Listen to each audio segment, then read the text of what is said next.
felicità della persona non è data solo dall'uomo economico, questo è indubbio, anzi la felicità della persona è un equilibrio di elementi che debbono concorrere nel creare delle relazioni che siano veramente umane. Allora in questa prospettiva anche il valore economico, che non va sottovalutato, assume la sua valenza e la sua importanza.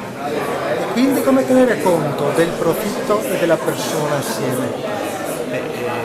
Dando una impostazione che metta l'uomo al centro, sempre l'uomo al centro. Questo non è facile, ma è doveroso. Non so se sarà possibile, perché la possibilità è legata alle scelte politiche e la politica fatica molto a trovare delle intese anche sui grandi valori che poi aiutano a svolgere la tematica del bene comune.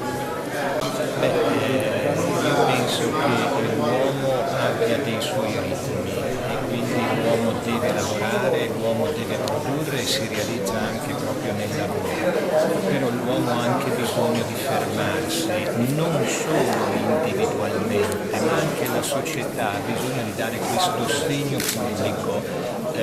Poi chi è credente al giorno del riposo annette anche altri valori, ma chi non è credente credo abbia bisogno di ritrovarsi in questo momento in cui con gli altri dice con un ritmo di vita differente che l'uomo non è solo ciò che produce o ciò che guadagna.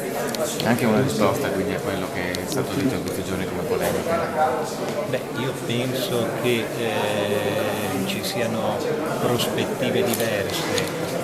Credo che una giornata destinata alla collettività per ritemprarsi non sia un fatto laico.